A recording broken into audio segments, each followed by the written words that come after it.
आधार को स्वीकार कर रहे हैं, इसलिए इस विरोधाभास में खो जाना। तो संवेदनाओं का कारण क्या है? संवेदनाएं जो मानसिक हैं उनका कारण क्या है? विज्ञान ही है।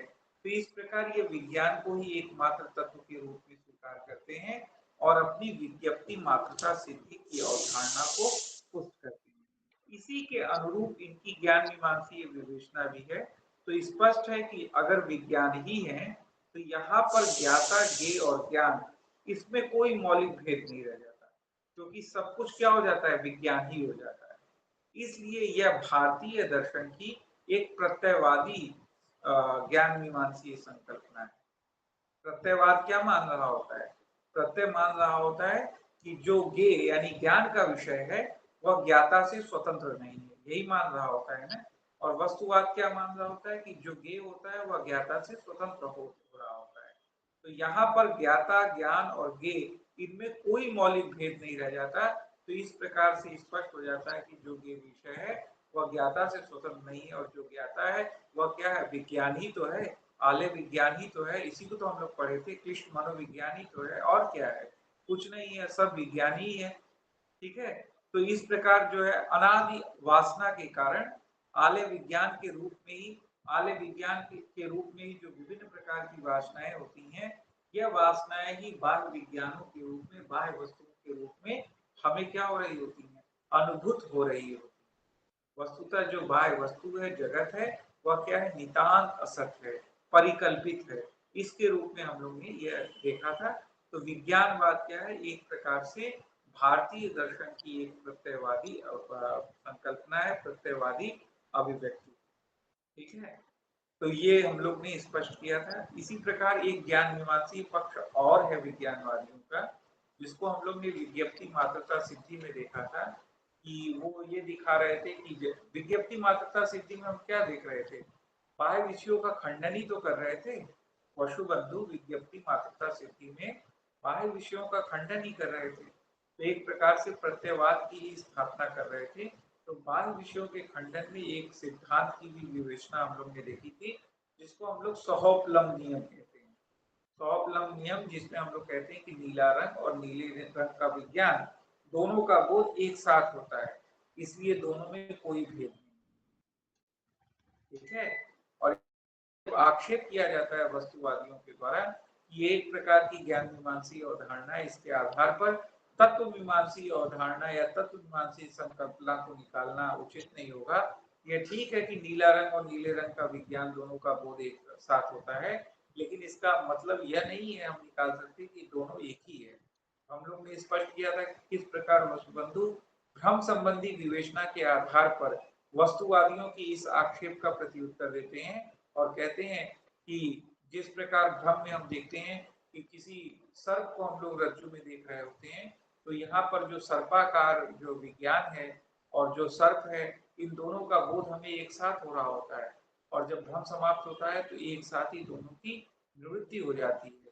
तो स्पष्ट है कि ये सारी चीजें जब हमें भ्रम दशा में हो रही होती हैं, इसी प्रकार हमें ये जो आलय विज्ञान के माध्यम से समष्टिगत भ्रम हो रहा होता है, इसी समष्टिगत भ्रम के कारण जो है हम इस प्रकार की चीजों को देख रहे होते हैं। वस्तुतः नीला रंग और नीले रंग के विज्ञान में कोई भेद नहीं है, दोनों एक हैं, दोनों की उपलब्धि एक साथ होती है। इस प्रकार सहोपलम नियम के आधार पर ही ये बाह्य वस्तुओं की सत्ता को निगेट करने का प्रयास करते हैं।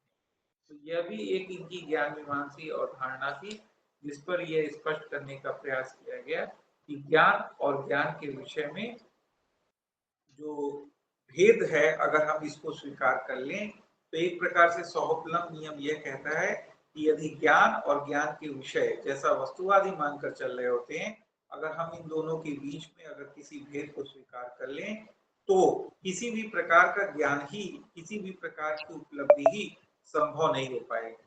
अर्थात नीला रंग और नीले रंग का विज्ञान दोनों अभिन्न है, और यही विज्ञानवादियों के सहोपलम का सिद्धांत है। ठीक है। जिसके आधार पर बाह्यार्थ विषय को विज्ञानवाद अस्वीकार करता है और कहता है अनादि वासना के कारण ही विज्ञान ही विभिन्न बाह्य विषयों के आकार में पंडित होते रहते हैं और हमें दिखाई देते हैं। और एक प्रकार से हम लोग ने एक और स्पष्टीकरण किया था, जो यहाँ पर भी हम दोहरा देते हैं कि जब वस्तुवादी यह आक्षेप करते हैं कि अर्थाकार के लिए बाह्य अर्थ का होना तो आवश्यक है, तो वो आक्षेप का प्रत्युत्तर देते हुए वसुबंधु क्या कहते हैं? वसुबंधु कहते हैं कि विषयता का विज्ञान ही अर्थाकार होने के लिए पर्याप्त है। यानी विषयता का जो विज्ञान होता है या विषयता की जो भावना होती है वही पर्याप्त है जो है विज्ञान के अर्थाकार के लिए। किसी बाह्य तात्विक पदार्थ की आवश्यकता नहीं है। और दृष्टांत देते हुए क्या कहा जाता है? जैसे हम कहें कि जो भ्रम में हमें सर्प दिखाई दे रहा होता है, तो सर्प के लिए जो है किसी बाह्य सर्प की आवश्यकता नहीं होती है, बल्कि जो सर्पाकार विज्ञान है उसकी जो भावना है वही पर्याप्त होती है उसके रूप में।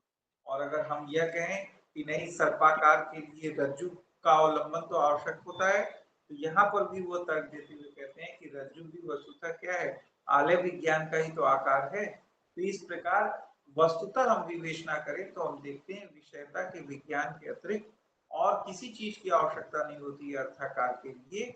और विषयता का विज्ञान विषय से जुड़ा हुआ है, विषय से संबद्ध है, इसलिए बाह्य अर्थ को मानने की आवश्यकता नहीं है। इस प्रकार यह प्रत्ययवादी संकल्पना को प्रस्तुत करते हैं। ठीक है।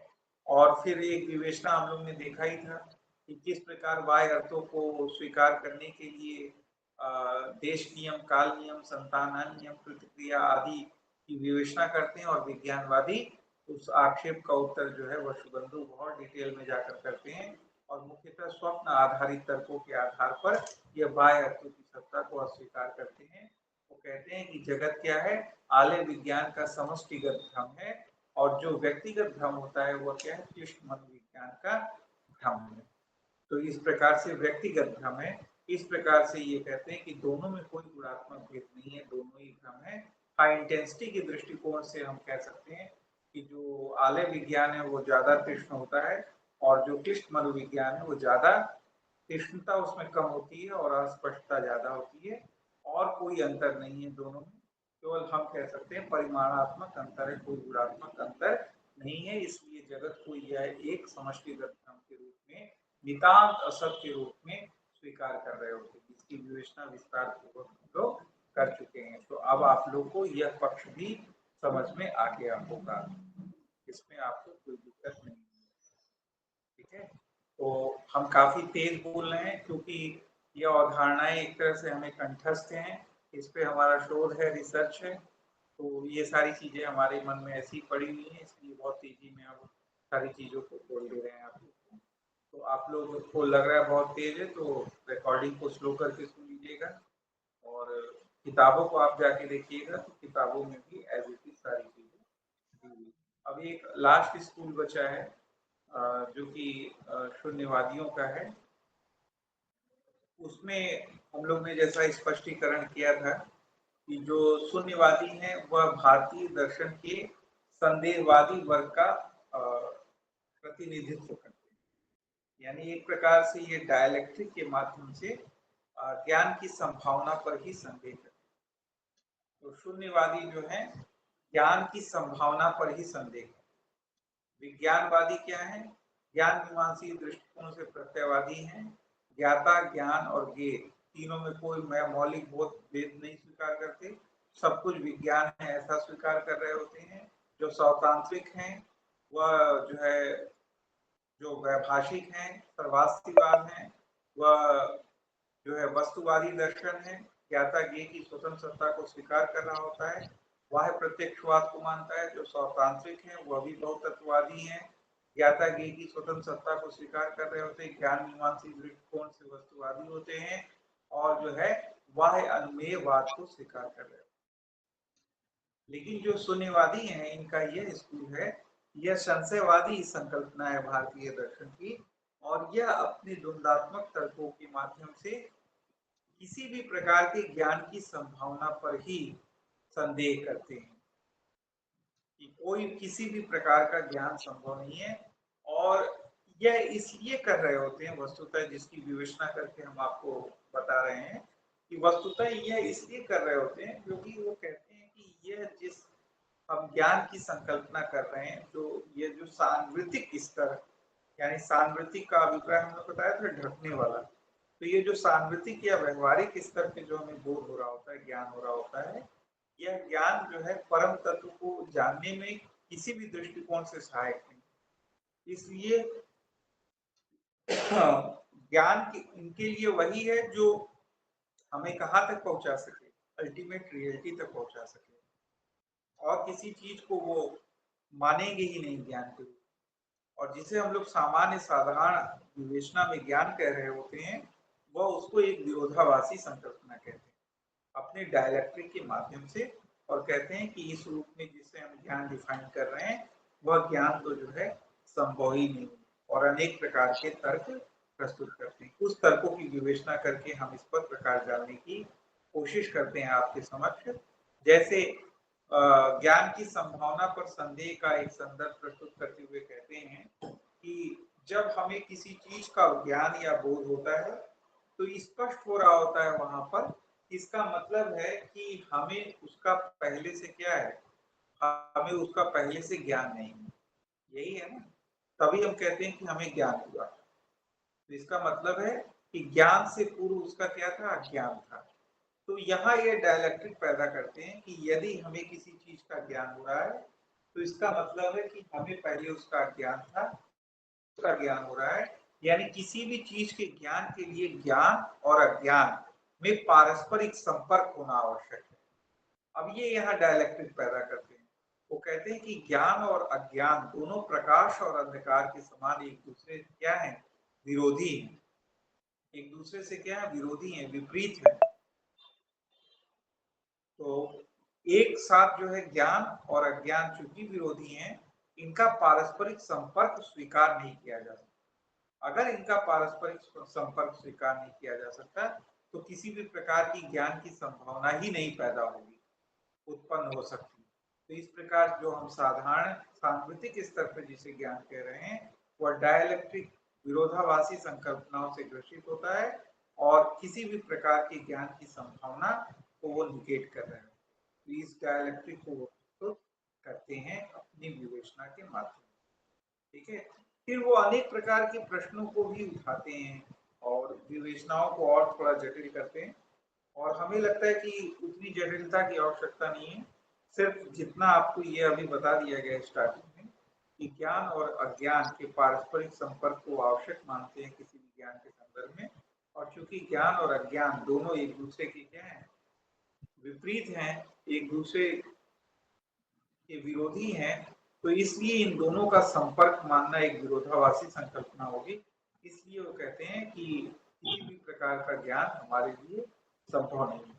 फिर एक विवेचना उठाते हुए कहते हैं कि अगर हम ये मान भी लें कि ज्ञान जो है बिना जो है अज्ञान के संपर्क के उत्पन्न हो जाता है, अगर हम ऐसा मान लें, यदि प्रतिपक्षी ये कहें कि अज्ञान के परिहार के लिए या ज्ञान की समाप्ति के लिए ज्ञान को अज्ञान से किसी भी प्रकार की संपर्क की आवश्यकता नहीं होती, तो कहते हैं कि यह कहना भी तार्किक नहीं है। क्योंकि अगर हम ऐसा मानने लगेंगे, तो इसका अभिप्राय यह होगा कि एक ही ज्ञान सभी प्रकार के अज्ञान को समाप्त कर देगा, किंतु वस्तु स्थिति ऐसा नहीं होती। वस्तु स्थिति ऐसी नहीं होती कि कोई एक ही ज्ञान हमारे समस्त प्रकार के अज्ञानों को समाप्त कर दे। यह स्पष्ट हो रहा होता है कि ज्ञान का ज्ञान से संपर्क आवश्यक है, लेकिन यह संपर्क तो हो ही नहीं सकता, क्योंकि ये दोनों विरोधी संकल्पनाएं हैं। इसलिए ज्ञान संभव नहीं है, ऐसा शून्यवादी अपनी मान रहे। इसी प्रकार प्रमाण आदि की विवेचना करते हुए वो कहते हैं कि यह जो प्रमाण है, यानी जो हम ज्ञान प्राप्ति के साधन आदि को स्वीकार कर रहे होते हैं, ये इस पर भी वह संदेह करते हैं, इस पर भी ये प्रश्न उठाते हैं, और अनेक प्रकार के डायलैक्ट्रिक पैदा करते हैं कि डायलैक्ट्रिक द्वंद्व पैदा करते हैं। वो कहते हैं कि अगर हम प्रमाण को स्वीकार करने लगे, तो इसका मतलब है कि एक प्रमाण का ज्ञान दूसरे प्रमाण के माध्यम से हमें स्वीकार करना होगा, और अनवस्था दोष हो जाएगी। क्योंकि प्रमाण क्या है, प्रमाण भाव रूप है। तो प्रमाण जो होता है वो भाव रूप होने से हमें प्रमाण के ज्ञान के लिए भी किसी प्रमाण की आवश्यकता होने लगेगी। तो इस प्रकार एक प्रमाण के ज्ञान के लिए दूसरे प्रमाण की तीसरे प्रमाण के ज्ञान के लिए चौथे प्रमाण की आवश्यकता होगी। तो इस प्रकार से यह जो है क्रम चलता चला जाएगा और एक प्रकार की अनवस्था पैदा हो जाएगी। इसलिए वो कहते हैं कि प्रमाण को मानना संभव नहीं। ठीक है, फिर ये कहते हैं कि प्रमाण अगर मान भी लिया जाए तो हमें इसके प्रमाणीकरण के संदर्भ का भी निश्चयीकरण करना होगा कि प्रमाण का प्रमाणीकरण कैसे निश्चय होता है, कैसे निश्चित होगा, क्योंकि ये तो भावात्मक है। तो भावात्मक होने के कारण हमें इसके प्रमाणीकरण की प्रमाणीकरण के संदर्भ को भी देखना होगा कि प्रमाण का की प्रामाणिकता का विनिश्चय कैसे होगा। और अगर हम विनिश्चय को निश्चित करने जाएं तो अनेक प्रकार की समस्याएं हमें दिखने लगेंगी। जैसे हम कहें कि प्रमाण को यदि हम प्रमेय पर आधारित मान लें, यानी जो प्रमाण हमें प्राप्त हो रहा है उसे ज्ञान के विषय पर आधारित मान लें, तो यहाँ पर एक प्रकार से अन्योन्याश्रय का दोष आ जाएगा, क्योंकि एक प्रकार से हम प्रमेय का ज्ञान प्रमाण के आधार पर मान रहे हैं, अब हम प्रमाण की प्रामाणिकता को प्रमेय पर आधारित कर रहे हैं, तो एक प्रकार से हम इसमें म्यूचुअल इंटरडिपेंडेंस कर रहे हैं। तो ये म्यूचुअल इंटरडिपेंडेंस भी ठीक नहीं है। इसी प्रकार अगर हम कहें कि प्रमाण को किसी भी चीज की आवश्यकता ही नहीं है प्रामाणिकता को सिद्ध करने के लिए, तो कहते हैं कि यह भी स्वीकार नहीं किया जा सकता, क्योंकि प्रमाण भावात्मक है, तो निश्चित रूप से इसकी प्रामाणिकता का निर्धारण किसी आधार पर तो होगा। इस प्रकार अनेक प्रकार के डायलेक्ट्रिक पैदा करते हुए यह निष्कर्ष निकालते हैं कि प्रमाण को न तो हम स्वतः सिद्ध कर सकते हैं, प्रमाण को न तो हम अन्य प्रमाण से सिद्ध कर सकते हैं। अन्य प्रमाण से सिद्ध करेंगे तो क्या हो जाएगा कि एक प्रकार से एक प्रमाण की सिद्धि दूसरे प्रमाण से, तीसरे प्रमाण की सिद्धि चौथे प्रमाण से, अवस्था दोष हो जाएगा। न प्रमेय सिद्ध कर सकते हैं, प्रमेय सिद्ध करेंगे तो अन्योन्याश्रय का दोष हो जाएगा। तो न तो यह स्वतः सिद्ध है और न तो यह अन्य प्रमाण सिद्ध है, न तो यह प्रमेय सिद्ध है, और न तो हम इसे अहेतुक सिद्ध मान सकते हैं, क्योंकि कोई ना कोई अगर भावात्मक है तो कोई ना कोई हेतु तो होगा इसी प्रामाणिकता को सिद्ध करने के लिए, तो हम अहेतुक भी नहीं मान सकते हैं। तो क्या माने हम फिर, तो हम कुछ भी तो नहीं मान पा रहे हैं।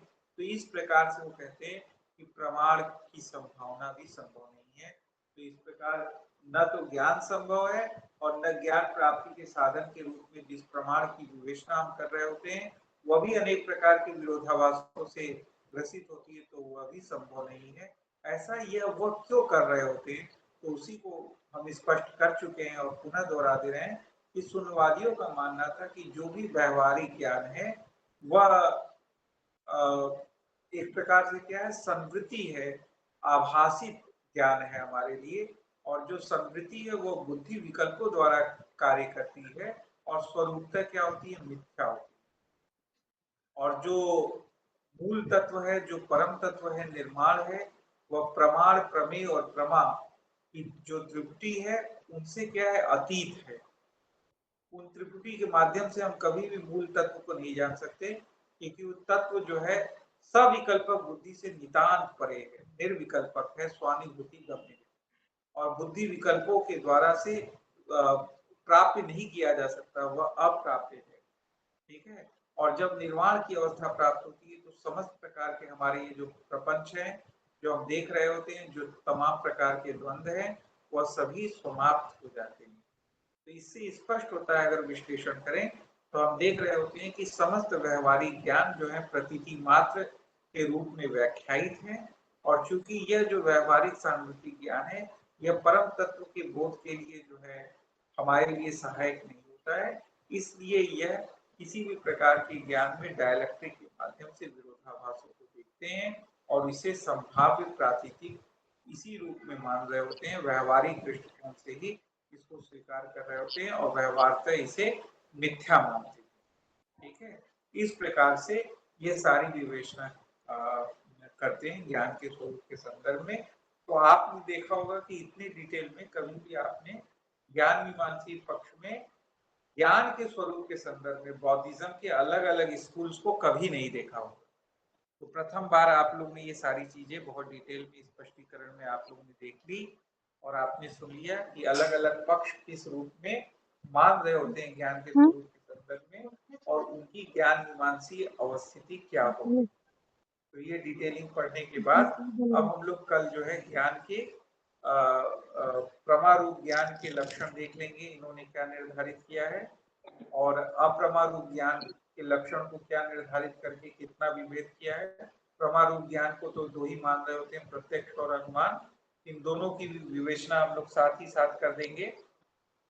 प्रत्यक्ष और अनुमान किस रूप में वो मान रहे होते हैं, और इस ये इम्पोर्टेंस इसलिए रहेगा क्योंकि इसको आप लोग कंपैरिजन के लिए भी रखे रहिएगा। जब आज बाकी स्कूल हम लोग पढ़ते रहेंगे तो वहाँ पर अनेक प्रकार की विवेचनाएं आएंगी हर एक प्रमाण के संदर्भ में, जो आप लोग के एग्जाम में यूजीसी नेट असिस्टेंट प्रोफेसर में अलग अलग तरीके से पूछी जाती हैं।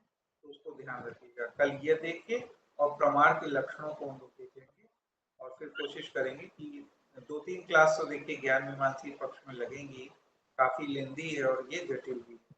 हो सकता है हम जो बोल रहे हैं उसमें बहुत सारी बातें आपको समझ में नहीं आ रही हो, लेकिन चूंकि हमने तत्व मीमांसा पहले ही डिटेल में पढ़ा दी थी, कम से कम 12-13 क्लास लेके, तो मैं अपेक्षा रखता हूँ कि अगर आप लोग साथ साथ दोहराव कर रहे होंगे तो ज्ञान मीमांसा पक्ष को भी समझ रहे होंगे। तो आप लोग कोशिश करिए, मेहनत करिए, और मेहनत करने से सब कुछ हासिल होगा। तो आज की क्लास समाप्त करते हैं। स्वस्थ रहिए, मस्त रहिए। जय हिंद।